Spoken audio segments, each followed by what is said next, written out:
Halo Sobat Dunia Seribu Besar, semoga Sobat selalu diberi kesehatan, panjang umur, dan rizki yang melimpah, amin. Sebelum masuk ke alur ceritanya, jangan lupa dukung channel ini ya dengan klik subscribe, like, komen, dan share, terima kasih. Mari kita lanjutkan perjalanan, Li Qiye.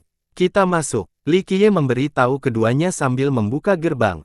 Benar, Jian Ming dan Tao segera menyusul. Ini adalah satu-satunya cara bagi mereka untuk masuk karena mereka tidak memiliki kualifikasi yang tepat. Tentu saja, mereka ingin melihat apa yang ada di dalamnya. Semua bab baru, berdengung. Ketiganya melewati gerbang dan melakukan perjalanan melalui beberapa dimensi sebelum mencapai apa yang tampaknya merupakan pantai seberang. Mereka melihat langit biru dan gunung-gunung yang indah. Segala sesuatu di sana tampak dikelilingi oleh bebatuan yang tak berujung. Puncak tertinggi mencapai biru langit itu sendiri. Galaksi dan bintang-bintang mengitarinya dengan sangat indah. Galaksi-galaksi dan bintang-bintang di wilayahnya juga hampir sama mengesankannya. Awan-awan hanya mencapai punggung bukit. Terdapat ekosistem di puncak dengan vegetasi yang rimbun, air terjun, dan makhluk langka. Hal ini memberi kesan kepada pasangan itu bahwa mereka telah melakukan perjalanan ke dunia purba, yang masih murni dan belum ternoda oleh manusia. Mereka menarik napas dalam-dalam dan merasakan udara yang dipenuhi kekacauan manis dan energi sejati. Mereka meluangkan waktu untuk menikmati suasana ini. Dulu di Eight Desolate Chest, energi kekacauan sejati memerlukan waktu untuk dikumpulkan dan dimurnikan. Ini terjadi pada urat terkaya dengan kepadatan energi sejati kekacauan paling tebal milik semua raksasa. Tempat ini hanya memerlukan pernapasan untuk merasakan dan menyerap jenis energi ini. Dengan kata lain, energi dalam Eight Desolates mirip dengan kaldu dari panci besar yang direbus dengan sepotong kecil daging. Hasilnya menjadi sangat hambar dengan sedikit daging, pada dasarnya tidak berbeda dengan udara. Dalam dimensi ini, semua daging digunakan untuk memasak sup kecil, menghasilkan kaldu yang kental dan beraroma. Ini berarti memetakan di sini cukup mudah. Beberapa orang langsung merasakan peningkatan pada dao mereka hanya dengan masuk. Kemacetan lebih mudah diatasi. Kepadatan energi sejati kekacauan yang luar biasa. Sang penganut Tao menarik napas berulang kali dan menepuk bibirnya, menikmati sensasinya. Aku tidak ingin meninggalkan tempat ini. Jian Ming dengan rakus melakukan hal yang sama. Adapun Li Qiye, ia merasa rileks dan merasakan irama dunia ini. Iramanya nyaris tidak terlihat, tetapi ia dapat merasakannya. Ia mengikuti iramanya dan menyatu dengannya. Duo ini juga memperhatikan hal ini, tidak ada fenomena visual di sekitar Li Qiye tetapi mereka merasa bahwa dia meleleh. Ini terasa begitu nyata dan ilusi pada saat yang sama, mungkin bergeser maju mundur antara dua alam eksistensi. 1 tahun di sini sama dengan 10 tahun di luar sana. Jian Ming merasa ingin mulai berlatih. Ingatlah, para leluhur di masa lalu tidak datang ke sini untuk lingkungan. Jawab Tao itu. Jian Ming mengangguk setuju, ya, mereka ingin hidup lebih lama, maka dari itu mereka melakukan proses bersarang. Saat kelompok itu berbicara, terdengar suara dengungan yang tidak bersahabat. Sinar melesat ke langit dan berubah menjadi gelombang cahaya. Gelombang-gelombang itu menyatu dan membungkus leluhur seperti kepompong. Nenek-nenek moyang kuno lainnya menemukan sarang. Seorang pembudidaya tua berkata setelah menyaksikan ini. Jadi itu tempatnya. Banyak orang penting menjadi iri. Memasuki sumber dao untuk memodelkan dao agung dan dalam proses ini memperoleh yang primordial. Komentar Li Qiye. Berapa banyak orang yang benar-benar bisa melakukan ini? Melakukan hal itu berarti mendapatkan kelahiran kembali dari satu generasi ke generasi berikutnya. Sang penganut Tao tersenyum kecut. 4 klan kami percaya bahwa begitu kami memasuki gerbang, kami sudah berada di sumber dao. Kata Jian Ming, tidak ada yang salah dengan pernyataan itu. Li Qiye mengangguk. Berada di sumber dao adalah satu hal, tetapi bagaimana kita terhubung dengannya? Berada di sini tidak ada gunanya tanpa koneksi ini. Kata penganut Tao. Itulah tujuan pertama para leluhur tua, kata Jian Ming. Bersarang adalah salah satu cara untuk terhubung dengan sumber dao. Tentu saja, sebagian besar orang datang bukan untuk meniru dao agung, melainkan hanya untuk mendapatkan umur yang lebih panjang. Kata Li Qiye, itu masuk akal, mereka yang bisa masuk sudah berusia lanjut dan tidak punya masa hidup lagi. Mereka tidak boleh melewatkan kesempatan seperti ini. Jawab Jian Ming. Melakukan hal ini sepertinya bertentangan dengan aspirasi awal persatuan ini.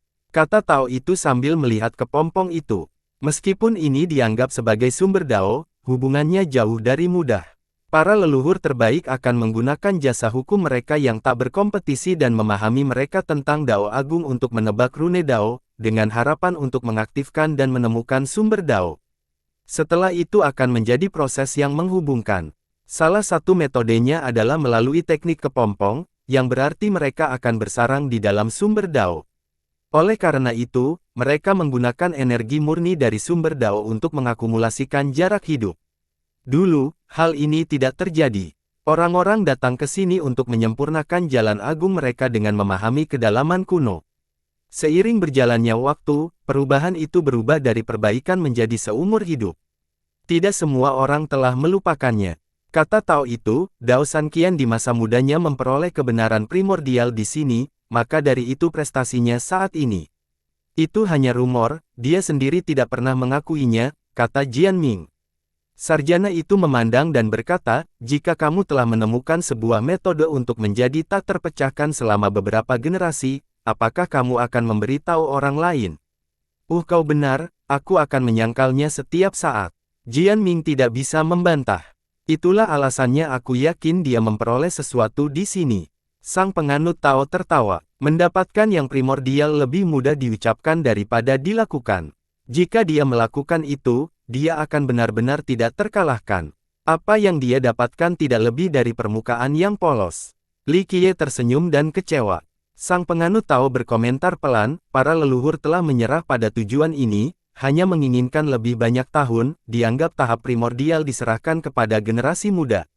Haha, kurasa anak muda juga tidak peduli, mereka ingin mencari bahan spesifikasi yang mahal dan langka. Buat apa repot-repot membuang waktu mencari sesuatu yang berpotensi tidak menghasilkan apa-apa?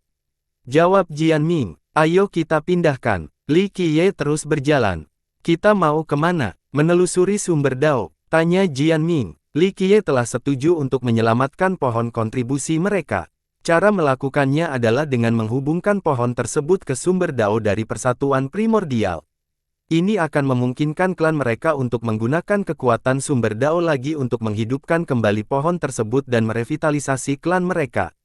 Apakah kamu ingin menyelamatkan pohon itu terlebih dahulu atau menyelamatkan leluhur istrimu? Li Qiye bertanya sambil tersenyum. Jian Ming memikirkannya dengan saksama.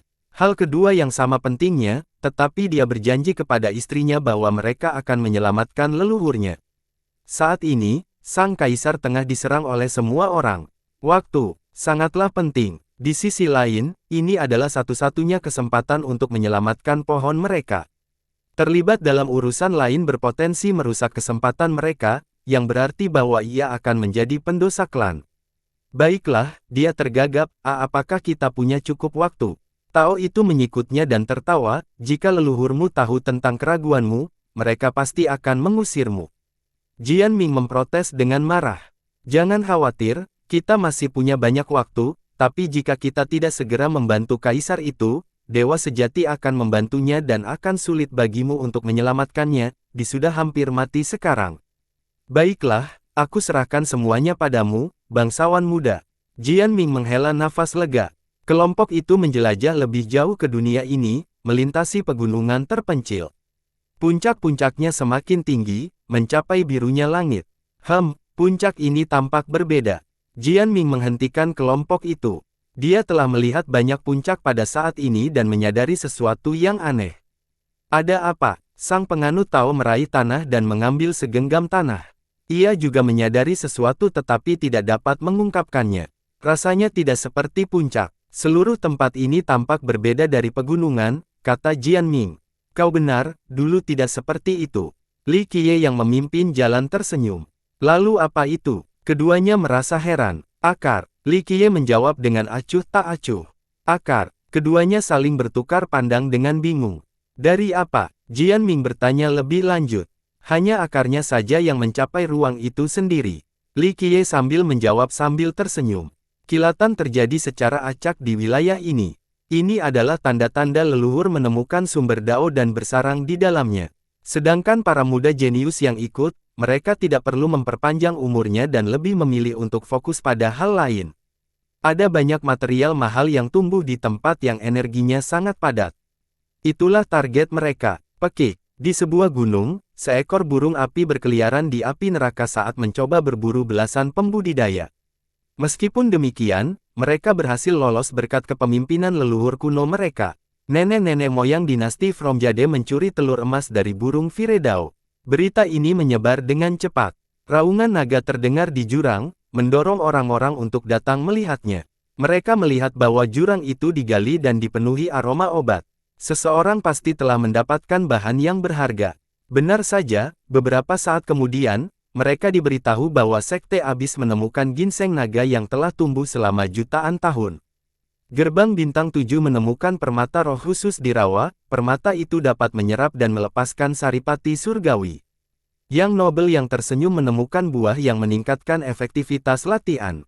Kudengar ada sebuah klan yang menemukan batu dewa yang bisa berubah menjadi binatang pembawa keberuntungan.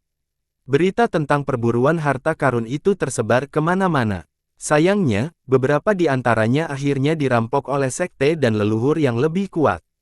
Hal ini menyebabkan gemuruh di pegunungan akibat semua pertempuran itu. Leluhur Gerbang Bintang 7 dibunuh, permata rohnya hilang. Bangsawan muda yang tersenyum sedang dikejar oleh iblis surgawi bertanduk 8 saat ini, tidak ada seorang pun yang tahu di mana dia berada. Secara keseluruhan, ada pemenang dan pecundang di Primordial Union. Kekalahan seringkali berarti kematian.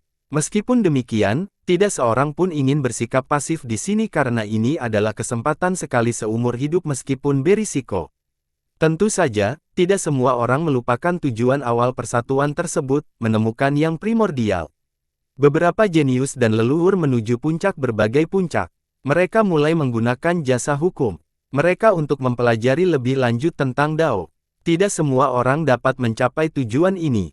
Hanya para jenius tertinggi yang dapat memperoleh dan terhubung dengan sumber Dao melalui broadband. Berdengung, sebuah sumber Dao muncul di puncak sebuah puncak yang menjulang tinggi. Sosok itu masuk dan menyelaraskannya. Melodi dan hukum Dao terwujud menjadi bunga-bunga surgawi saat dia duduk di dalamnya. Dia mengenakan gaun sederhana tanpa hiasan apapun, tampak agak transenden. Raja Fana Langit, banyak orang yang mengenalinya dan menjadi terkejut. Kabar tentang kemampuan memperoleh dan belajar dari sumber Tao pun tersebar.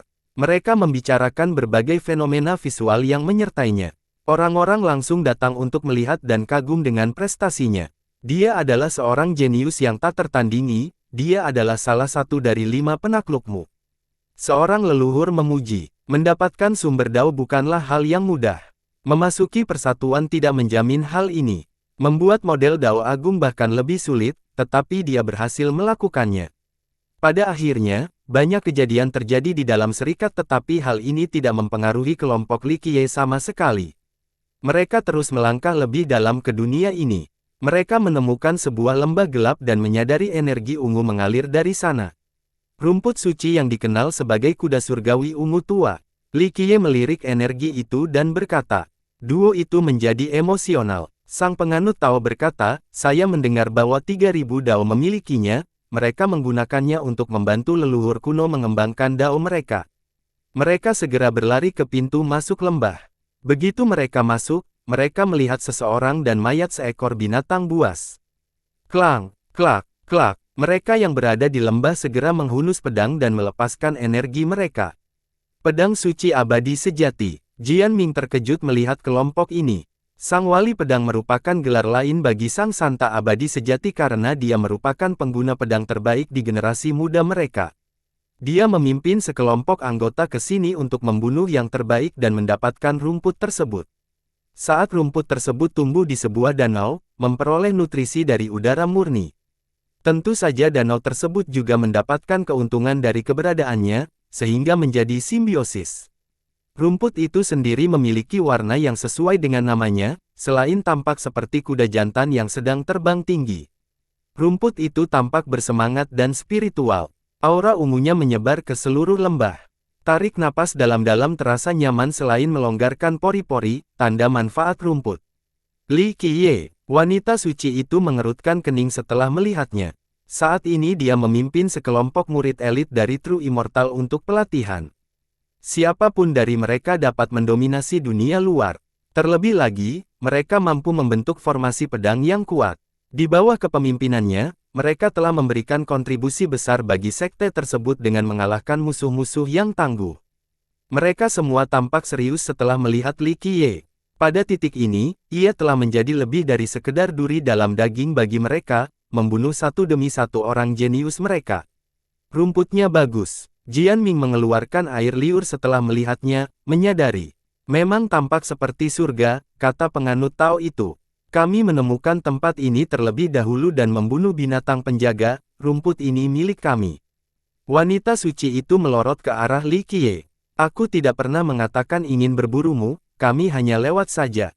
Li Qiye melirik rumput dan berkata, tapi ini sangat berharga, keluh Jian Ming. Rumput ini mungkin tidak sebanding dengan versi 3000 dao, tetapi tetap sangat berharga. Bukan masalah besar. Li Qiye memegang tangannya dan tetap pada kata-katanya. Sang Santa menghela napas lega dan menangkupkan engah, saya minta maaf karena salah memahami maksud Anda, rekan Daois. Sikapnya mengejutkan kedua orang itu. Mereka mengira dia akan mencoba membalas dendam atas kematian anggota sektenya. Ternyata tidak demikian. Fiu, aku datang tepat waktu. Seorang lelaki tua tiba-tiba muncul di lembah, terengah-engah sambil menyeka keringat di dahinya. Ia mengenakan jubah bersulam sementara kulitnya berwarna perunggu. Dia lagi, apa yang dia lakukan di sini? Bisik Jian Ming setelah melihat Unteteret Vajra. Li Qiye tidak bisa menahan senyum. Senior, kata wanita suci itu, kau ikut juga. Ya, untuk rumput ini.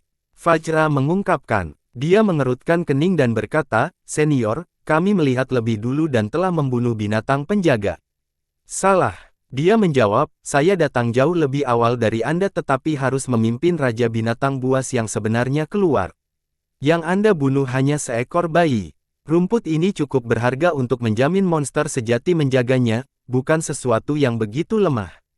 Karena saya telah berusaha keras menghadapinya binatang buas yang sebenarnya, rumput ini tentu saja milikku. Kita punya pertunjukan, kata Jian Ming pada penganut Tao itu.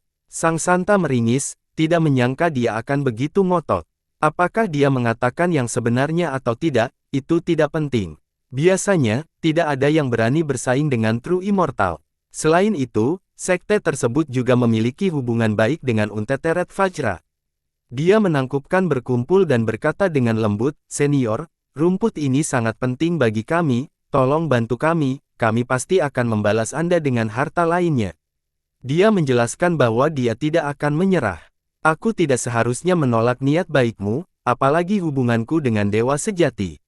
Vajra mengusap dagunya, namun, gadis kecilku membutuhkan rumput ini untuk memperkuat jalan besarnya. Aku khawatir aku tidak bisa melepaskannya, apa kamu keberatan? Menjadi sangat jelas bahwa kedua belah pihak tidak ingin menyerah. Maafkan saya, senior, kami harus mendapatkan rumput ini. Ucapnya tegas. Sebagai murid langsung dari Master Sekte Abadi Sejati, dia bukanlah orang yang akan menuruti perintah orang lain. Kalau begitu, kamu harus izin dulu. Vajra itu berjalan menuju rumput. Mendering, para elit dari True Immortal langsung mengaktifkan pembentukan pedang mereka. Rune muncul di udara bersama dengan energi pedang yang mengamuk. Mengesankan, puji menyanyikan penganut Tao. Formasi 36 pedang dewa sejati, tidak buruk sama sekali. Puji Vajra. Sang Santa juga menghunus pedangnya dan menampilkan aura perkasanya. Senior, tolong jangan melangkah satu langkah pun atau kami akan menyerang. Ucapkannya dengan tegas. Bersiaplah. Naga terbang. Vajra meraung. Seekor naga melesat ke langit dengan cahaya keemasan. Ia melesat langsung menuju formasi pedang. Mulai. Sang Santa diperintahkan dan pedang energi terwujud menjadi kenyataan. Pedang energi yang melonjak menarik para pembudidaya di sekelilingnya yang tidak ingin melewatkan acara yang menyenangkan. Vajra mungkin sedang berperang melawan kelompok orang suci. Para pendatang baru menganggap hal ini mencurigakan. Aneh sekali, dia sudah melakukan banyak hal untuk True Immortal sebelumnya. Bukankah dia seorang tetua tamu?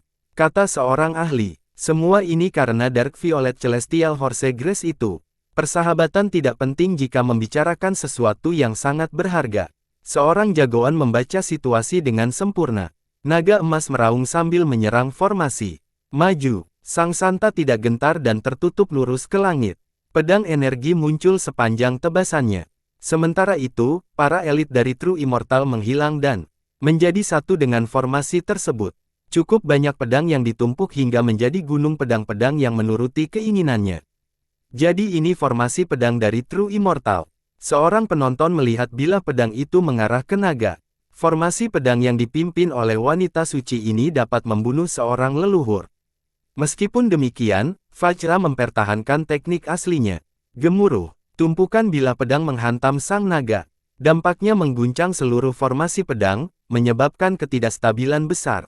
Pedang abadi, dia mengaum dan mengubah pedang-pedang itu menjadi sesuatu yang luar biasa. Pedang-pedang itu menembus kubah langit. Petik 2 tanda seru petik 2. Para penonton menonton dan merasakan seolah-olah jantung mereka baru saja ditusuk karena tajamnya serangan itu. Jaring yang tak terelakkan, dia mengikuti peningkatan kekuatan itu dengan teknik lain. Pedang yang memperkuatnya menjadi pembunuh dan destruktif. Tidak heran mengapa dia mampu melawan generasi terakhir. Formasi pedang ini menakutkan. Seorang pengamat yang ketakutan berkomentar. Gelombang pedang pertama memotong leher sang naga, menyebabkannya merintih kesakitan. Gelombang berikutnya pedang kemudian merobek-robeknya menjadi potongan-potongan yang tak terhitung jumlahnya. Ah, tolong! Kerumunan itu kemudian mendengar suara Vajra. Pengembara terkuat pun masih tidak bisa melawan dewa sejati. Mereka bahkan tidak membutuhkan leluhur. Seseorang berkata, hanya leluhur kuno yang bisa berhenti. Formasi ini telah membunuh banyak leluhur sebelumnya. Seorang jagoan penutup, bukankah Vajra ini terlalu lemah? Bahkan tidak ada satu gerakan pun. Gumam Jianming, lihat saja, Li Qiye tersenyum. Karena naga emas telah dikalahkan, semua orang percaya bahwa Vajra telah kalah setelah satu gerakan. Naga terbang, teriakan bernyanyi Vajra. Sang Santa juga mengira pertempuran telah berakhir.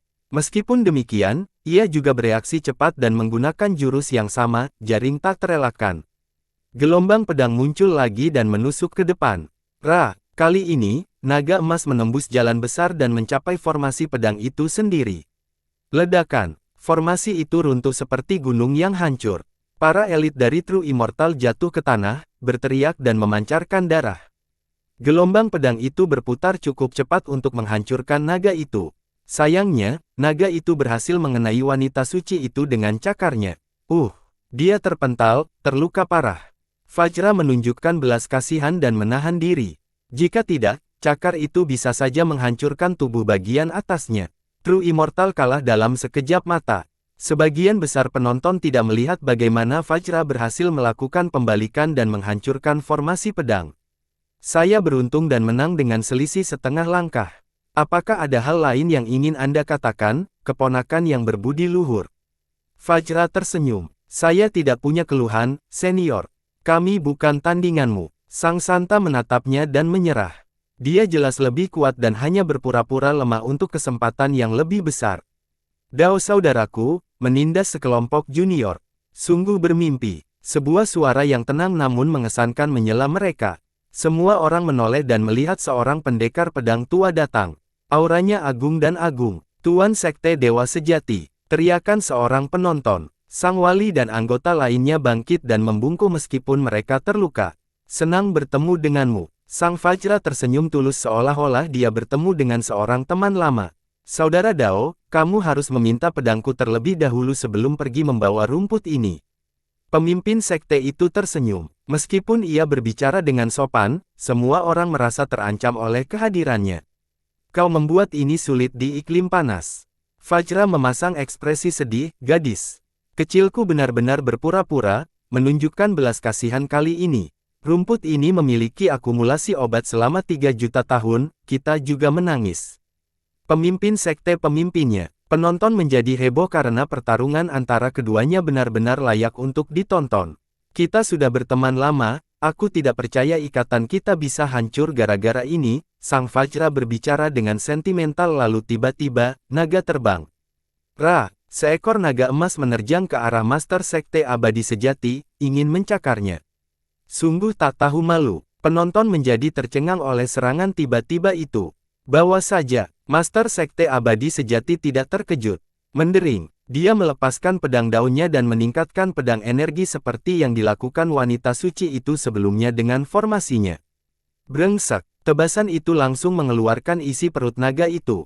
Dia membuatnya terlihat begitu mudah, kata seorang penonton. Tebasan itu dahsyat, tetapi berakhir lebih cepat dari yang diharapkan.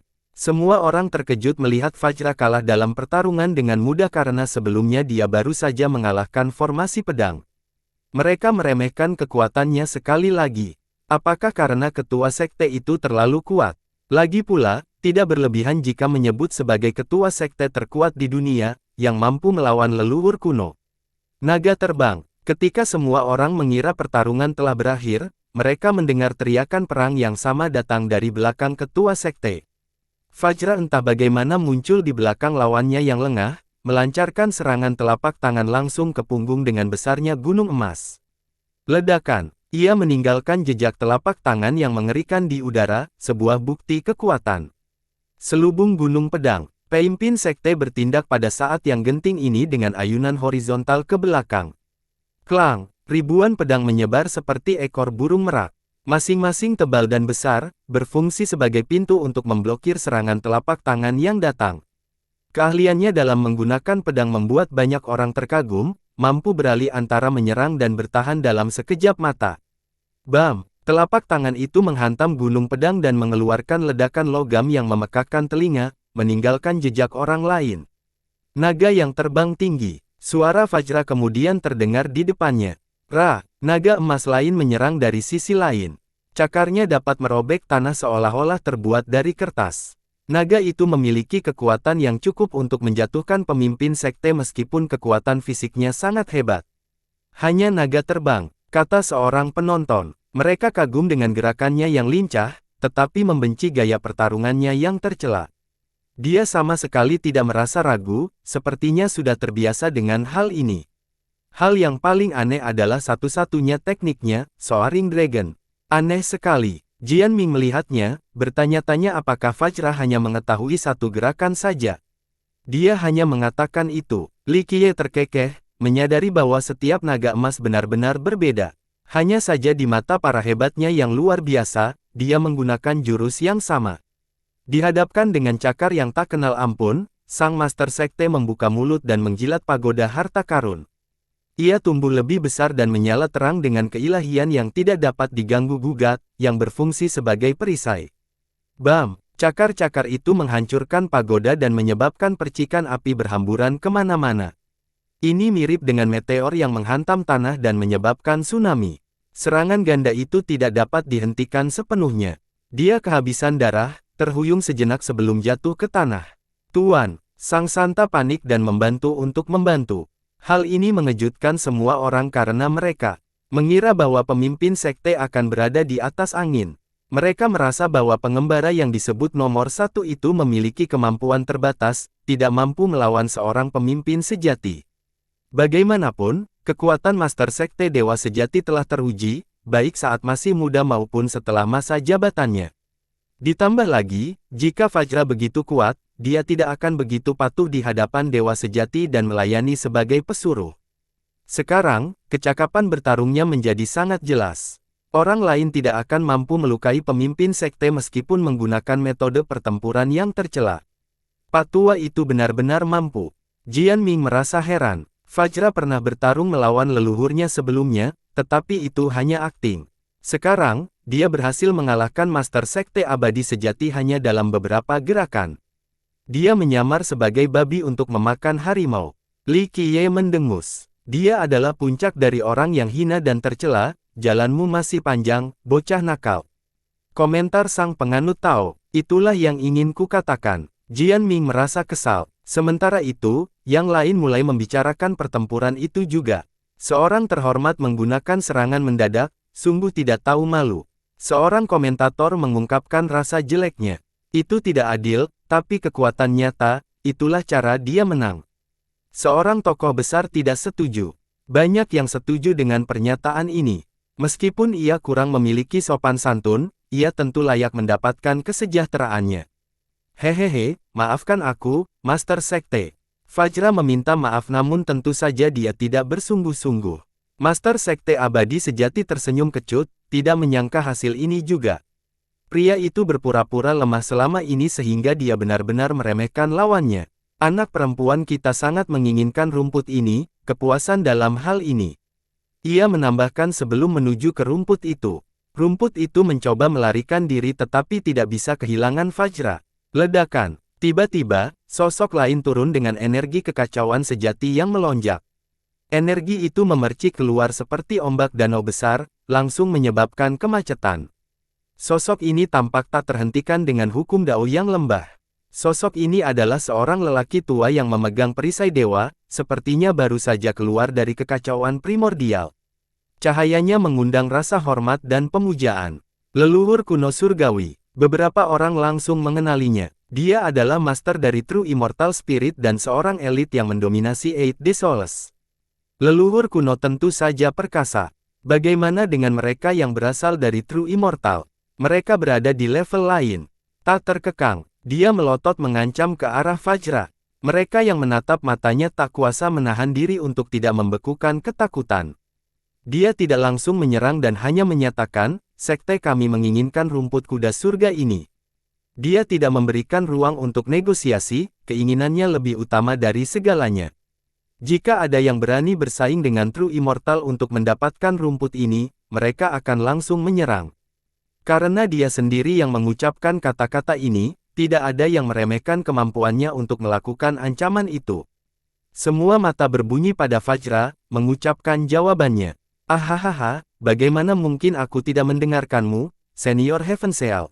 Jika kau ingin memiliki rumput ini, aku akan menyerahkannya dengan kedua tangan. Fajra itu tertawa. Perubahan sikapnya yang tiba-tiba mengejutkan semua orang lagi.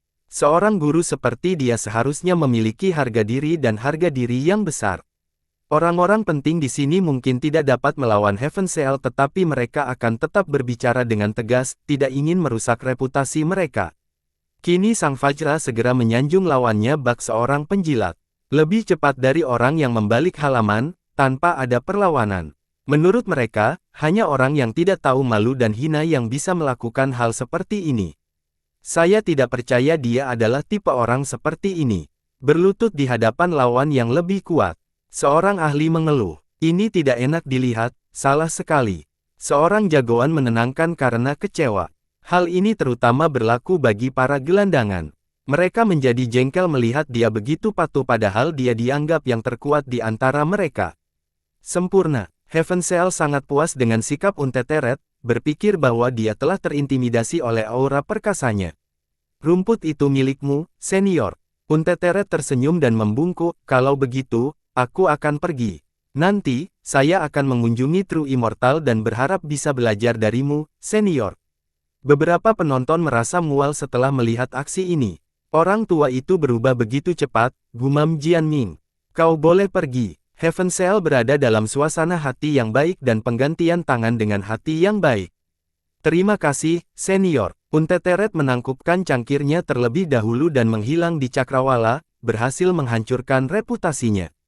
Tentu saja, penghinaan mereka terhadapnya adalah satu hal, mereka juga tidak akan mencoba melawan Heavenseal. Wanita suci abadi sejati menghela nafas lega. Dia tidak menyangka nenek moyang kuno akan datang untuk mengambil rumput ini. Tangkap dia. Heavenseal melotot ke arah keributan sebelum diperintahkan sesama anggota sekte. Dia melihat ketakutan di mata mereka dan kerentanannya. Naga terbang. Tepat pada detik ini saat dia rileks, seekor naga emas meraung dan menyerangnya dari belakang.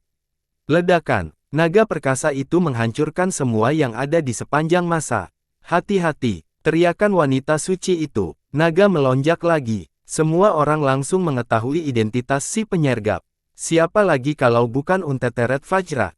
Semua orang mengira dia ketakutan setengah mati setelah melihat Heavenseal, tidak ada yang mengira dia akan kembali untuk melakukan penyergapan. Heavenseal sendiri merasakan hal yang sama. Dia mengira bola Fajra bisa tumbuh 10 kali lipat dan orang itu tetap tidak akan berani menyerangnya. Tikus pengkhianat. Dia menjadi marah dan menutupi perisainya ke belakang untuk menghalangi naga emas itu. Kekuatannya dapat menghancurkan pegunungan terbesar. Naga itu hancur setelah menghancurkan perisai itu. Kerumunan orang mengira Fajra akan mati karena gelombang kejut yang tersisa. Namun, ia muncul tepat di samping rumput dan menangkapnya. Petik 2 tanda seru petik 2. Heavenshell menyadari bahwa penyergapan itu hanyalah fokus perhatian, tetapi sudah terlambat. Fajra itu melompat ke udara dan terbagi menjadi jutaan sosok. Mereka semua berlari ke arah yang berbeda. Sekali lagi saya minta maaf, senior, hahaha. Suara Fajra terdengar dari segala arah. Kejar dia. Leluhur kuno itu marah dan terbang ke udara untuk mengejarnya. Sang wanita suci dan guru dari dewa sejati berdiri di sana dengan kecepatan tinggi. Apakah Fajra ini baru saja mencuri rumput di depan leluhur kuno mereka? Keduanya pun tersadar dan mulai mengejar. Sementara itu, orang banyak tercengang karena pendapat mereka tentang Fajra berubah beberapa kali dalam satu kejadian. Pria yang aneh sekali. Komentar seorang pakar. Tidak tahu malu, ya, tapi setidaknya dia cukup berani. Seorang leluhur menilai. Beberapa waktu yang lalu, beberapa orang yakin bahwa ia tidak pantas menyandang gelar nomor 1, bahwa ia hanya menumpang pada True Immortal untuk meraih peringkat. Hal ini ternyata sangat tidak akurat karena jika itu benar, dia tidak akan mampu mengalahkan Master Sekte Abadi Sejati ataupun lolos dari leluhur kuno Heavenshell. Benar, hanya sedikit orang di dunia ini yang berani melawan dewa sejati dan mengambil barang yang mereka inginkan. Seorang jagoan mengakui. Dia jelas tidak punya moral. Orang lain menyampaikan keluhan yang berbeda karena kekuatan dan keberaniannya telah terbukti. Fajra memang berbeda dengan milik para penguasa besar. Penguasa besar memiliki kode-kode khusus selama pertempuran.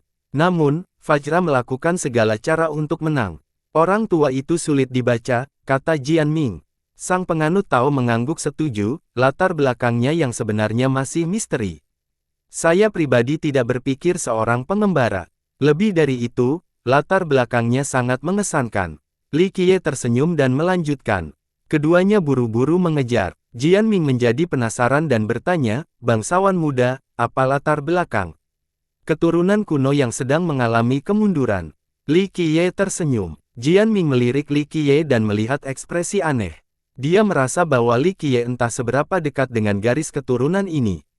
Setelah Fajra menghilang, kepadatan pun bubar. Ayo kita cari dia, tak ada waktu lagi yang terbuang. Seorang jagoan mulai bergerak. Banyak leluhur yang bergabung kali ini. Beberapa datang untuk bersarang dan yang lainnya ingin meningkatkan dao mereka. Namun, tujuan dari sejumlah besar leluhur itu sama seperti sebelumnya, Kaisar Tinju Emas dan Batu Permata. Saat para pembudidaya berlarian di tengah hutan belantara, mereka mendengar ledakan keras dari letusan dao. Sumbernya berasal dari puncak dengan segudang sinar dao yang melesat ke atas. Segudang, kali ini benar-benar bermakna secara harfiah, bukan sekadar deskripsi samar. Rune yang tak terhitung banyaknya muncul, menghasilkan tontonan yang luar biasa. Mereka tampak menikmati sesuatu. Berikutnya muncul melodi dao dan banyak orang yang merasakan dao agung mereka sendiri beresonansi dengan kegembiraan bersamanya. Banjir energi benar-benar kekacauan melonjak keluar, akhirnya membentuk lautan. Gemuruh, cahaya yang bersinar terus meningkat. Akhirnya, seorang pemuda muncul, tampak agak perkasa dengan 3 kepala dan 6 lengan. Biasanya pemandangan ini akan menjadi pemandangan yang menakutkan, namun karena kehadiran dao, ia tampak seperti dewa dan mendominasi. Ia memegang harta yang berbeda di setiap tangan, pedang, panji, permata, cermin. Setiap harta karun memiliki sifat dan cahaya yang unik. Meskipun demikian, mereka sama-sama kuat. Ledakan, aura terkuat dari penguasa surgawi terpancar darinya dan menyapu wilayah kemerdekaan ini. Mereka yang berada di dalamnya merasa seolah-olah baru saja dilanda tsunami. Penguasa segudang, 10.000 dao yang sebenarnya. Seorang ahli berteriak, dia telah membuktikan dirinya dan sedang dalam perjalanan menuju puncak sejati. Penguasa surgawi mengolah dao setelah mencapai level emas. Semakin banyak dao yang mereka miliki, semakin kuat. Menjadi penguasa Myriad Dao berarti mencapai tonggak penting. Sebagian besar orang menganggap ini sebagai awal dari supremasi. Apapun sebelum alam ini tidak ada apa-apanya jika dibandingkan. Wild Paragon, jenius nomor 1 di timur. Seorang pemuda mengenalinya. Benar, anak suci dari Desolate Sacred Ground. Yang lain menimpali. Informasi yang kamu berikan sudah ketinggalan zaman, dia sudah lama menjabat sebagai ketua sekte. Seorang yang melibatkan Timur Asuransi. Tunggu, bukankah jenius nomor satu di Timur adalah Raja Lima Matahari? Seorang tetangga yang tidak sadar menjadi bingung. Itu nanti saja. Kultivator Timur menjelaskan, Wild Paragon memulai debutnya lebih awal dari Five Sun King. Yang terakhir tidak muncul sampai setelah Wild Paragon cukup terkenal. Dia menyapu bersih generasi muda tanpa perlawanan dan hanya kalah tipis dari Five Sun King. Dengan itu, dia memohon kesetiaan dan setuju dengan Panji Raja. Dia adalah yang termuda dari 8 Paragon di bawah Raja 5 Matahari. Dia seharusnya terdaftar di bawah 36 penguasa, tetapi dia terlalu kuat untuk itu, maka dia masuk klasifikasi atas. Yang lain menjelaskan, jadi dia adalah teladan terkuat. Seseorang bertanya, tidak, sulit untuk diungkapkan. Dia hanya yang termuda, kata Mitra Timur. Banyak yang percaya bahwa dia hanya sedikit lebih lemah dari Five Sun King. Jika dia memilih jalur Dao Lord, dia mungkin bisa bersaing dengan 5 penakluk karena dia punya lebih banyak waktu untuk berlatih. Kata seorang anggota klan, posisi Wild Paragon sangat cemerlang, dan begitu pula prestasinya saat ini. Dia masih sangat muda namun telah mencapai tonggak sejarah yang tak terhitung jumlahnya. Hanya 5 penakluk yang dapat menyamainya. Mengingat bakatnya, hanya masalah waktu sebelum dia menjadi penguasa tertinggi, dan kemudian penguasa abadi. Seorang ahli generasi terakhir berbisik. Penguasa abadi mereka menjadi terpecah belah saat tidak ada penguasa Dao di sekitar. Seorang leluhur menjawab, tidak banyak penguasa abadi di seluruh dunia. Beberapa mampu bersaing melawan penguasaan Dao. Dao Sanqian yang lain. Anggota ketiga menimpa Ikutli. Dao Sanqian telah hidup lama dan bahkan telah mengajar beberapa Dao Lord sebelumnya. Untuk mencapai levelnya, diperlukan bakat dan usaha yang luar biasa. Dia bisa melakukan itu. Yang lain berkata dengan lembut, ingat, bakatnya setara dengan 5 penakluk. Jika Raja 5 Matahari menjadi penguasa Dao berikutnya, keduanya bisa menguasai dunia bersama-sama. Merintah dunia bersama-sama, para pendengar menjadi emosional. Jika Wild Paragon dapat mencapai level abadi, dia pasti setara dengan Dao Sanqian. Yang terpenting, Dao Sanqian sudah semakin tua. Oleh karena itu, dia pasti akan hidup lebih lama dan mungkin akan melampaui makhluk hebat ini. Benar-benar bakat yang tak berkompetisi, kata penganut Tao itu. Ya, dia mungkin benar-benar menjadi Dao Sanqian kedua. Jika bukan karena Raja 5 Matahari, wilayah timur akan menjadi miliknya. Saya yakin dia tidak akan jauh lebih lemah dari Raja 5 Matahari saat ini. Kata Jian Ming, benar, bekerja di Raja 5 Matahari tidak berarti dia lebih rendah. Sang penganut Tao menyetujuinya. Li Qiye menatap pemuda itu dari jauh dan mengangguk, bakat yang luar biasa.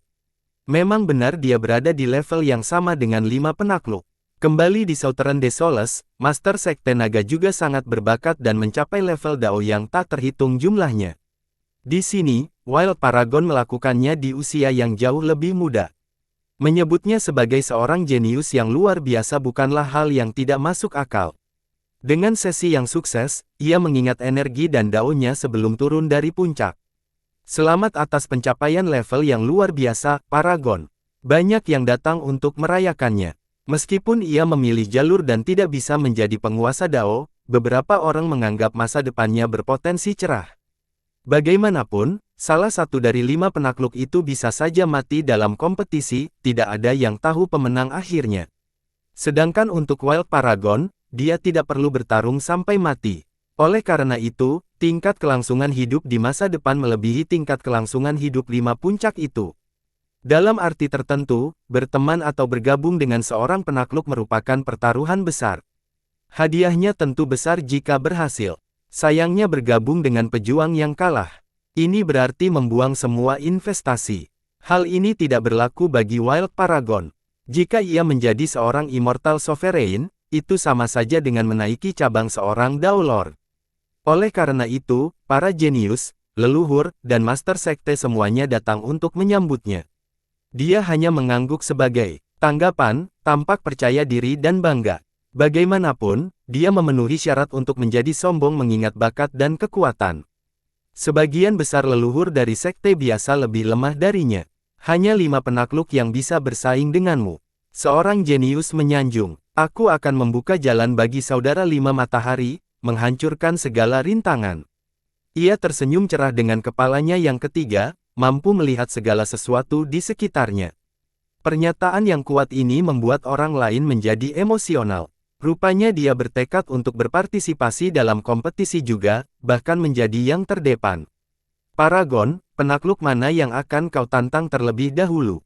Seseorang tidak dapat menahan diri untuk bertanya. Kaisar muda abadi sejati, Raja Fana Cakrawala, Tian Feng, dan Shen Juntian adalah pilihannya. Banyak yang mengira bahwa dia akan menantang Raja Langit Abadi terlebih dahulu. Bagaimanapun, Kaisar muda dari Dewa Sejati dianggap sebagai yang terkuat oleh banyak orang. Shen Juntian juga mengerikan karena dia memiliki senjata Dao Lord milik ayahnya dan dia dapat menggunakannya secara maksimal. Hal ini membuatnya hampir mustahil untuk mengalahkannya. Sedangkan untuk Tian Feng, semua orang takut pada orang gila ini. Memprovokasinya akan berakibat buruk. Oleh karena itu, Raja Firmamen Mortal merupakan pilihan terbaik, tampaknya paling mencolok di antara keempatnya. Ada orang bernama Li Qiye. Sang teladan berkata, semua orang mengatakan bahwa dia adalah seorang penyihir, seorang pesaing di masa depan. Saya ingin melihat apa yang bisa dia lakukan. Keenam matanya mengamati wilayah itu, seolah-olah memandang semua orang sebagai serangga belaka, termasuk Li Qiye. Li Qiye, kerumunan itu saling bertukar pandang. Mereka sudah tidak asing lagi dengan kemampuan jahat Li Qiye saat ini. Dewa Sejati telah menderita banyak kerugian darinya. Dua keajaiban Dewa Sejati baru saja kalah darinya.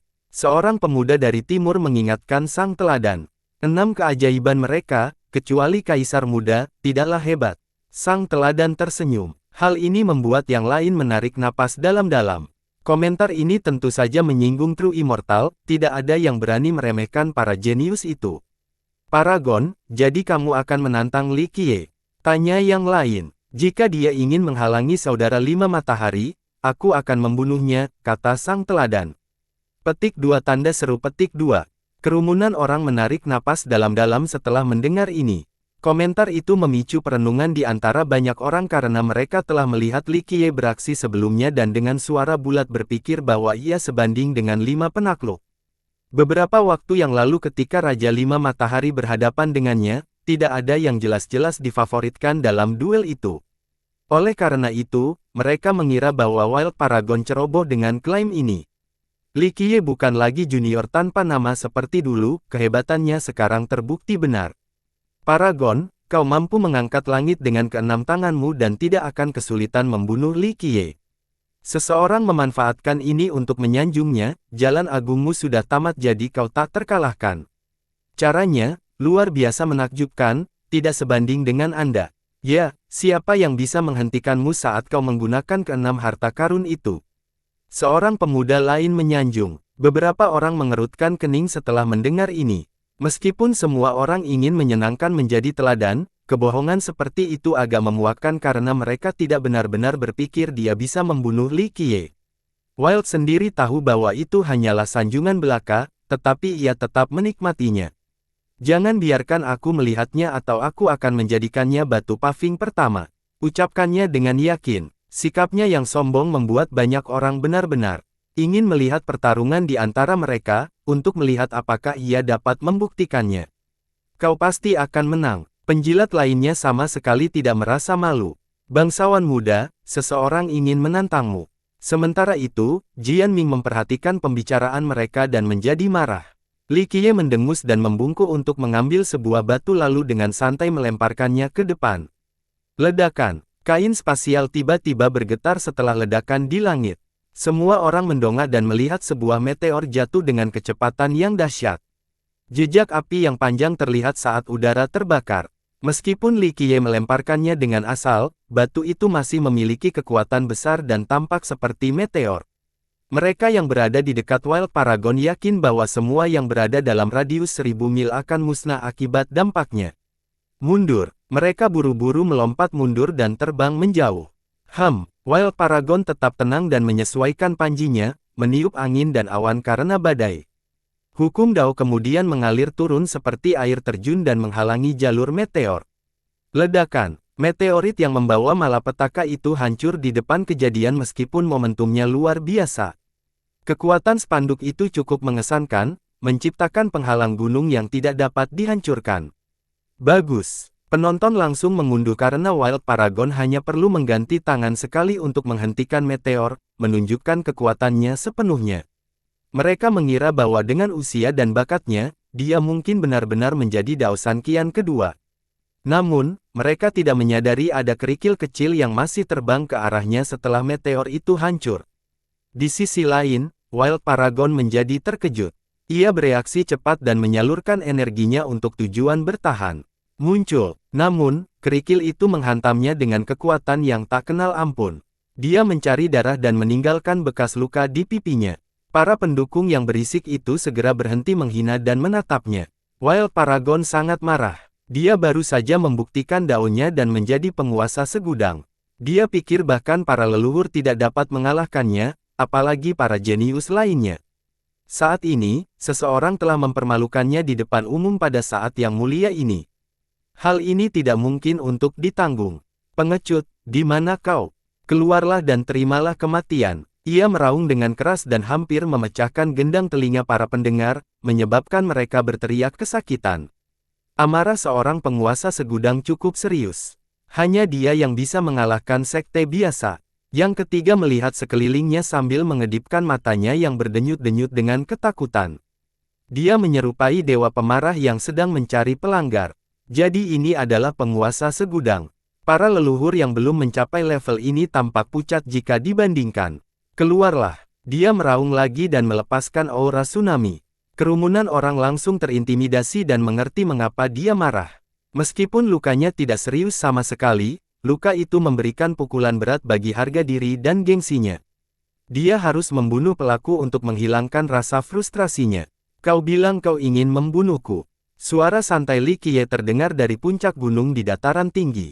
Li Qiye, semua orang mengenal Li Qiye saat ini karena dia dianggap setara dengan para penakluk. Semua mata terdengar di Wild Paragon karena kata-katanya yang keras tadi.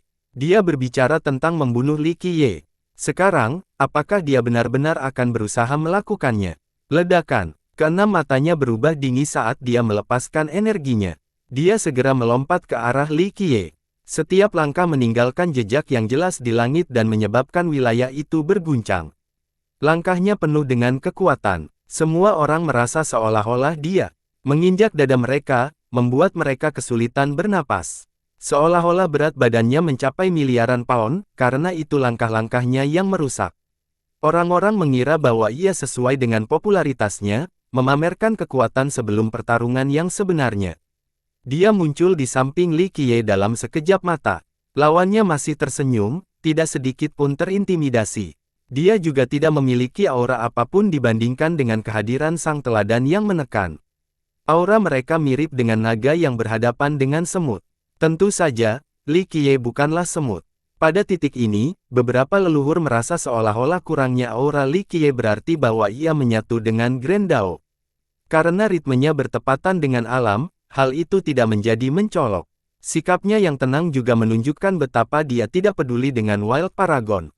Ada aura yang tidak dapat dipahami dalam dirinya sekarang, perubahan perspektif yang lengkap karena informasi baru.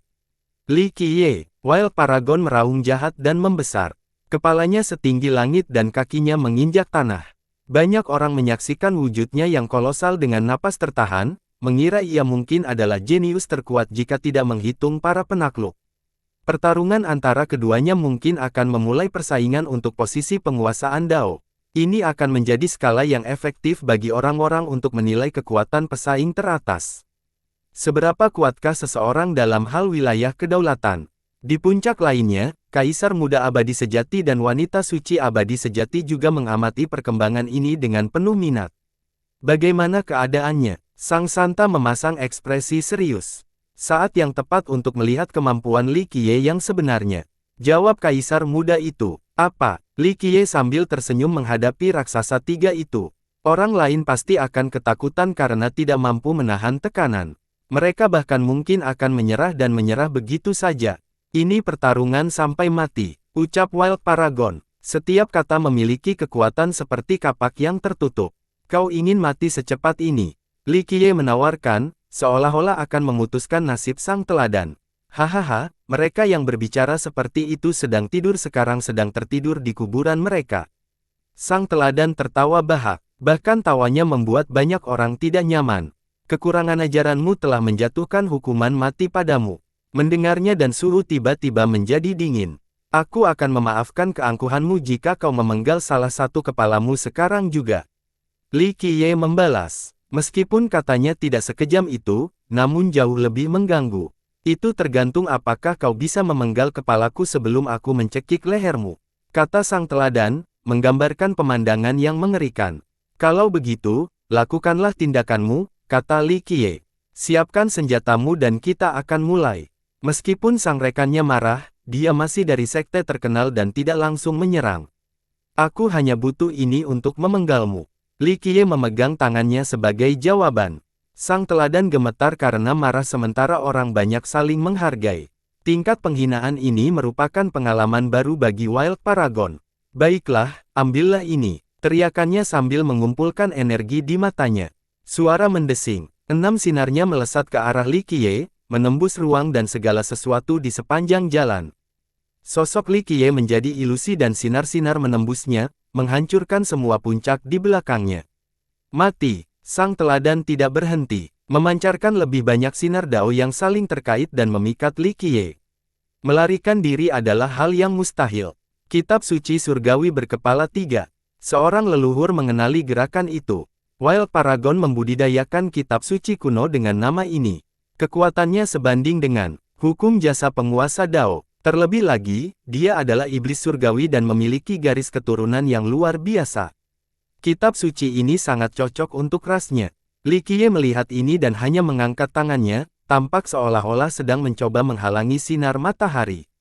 Ledakan, sinar itu akhirnya mengenai dia, menghancurkan seluruh puncak di bawahnya. Puing-puing dan debu bertebaran di mana-mana. Bagaimana keadaannya? Seorang ahli bertanya kepada teman-temannya. Sorot mata tadi cukup mengesankan. Bersambung,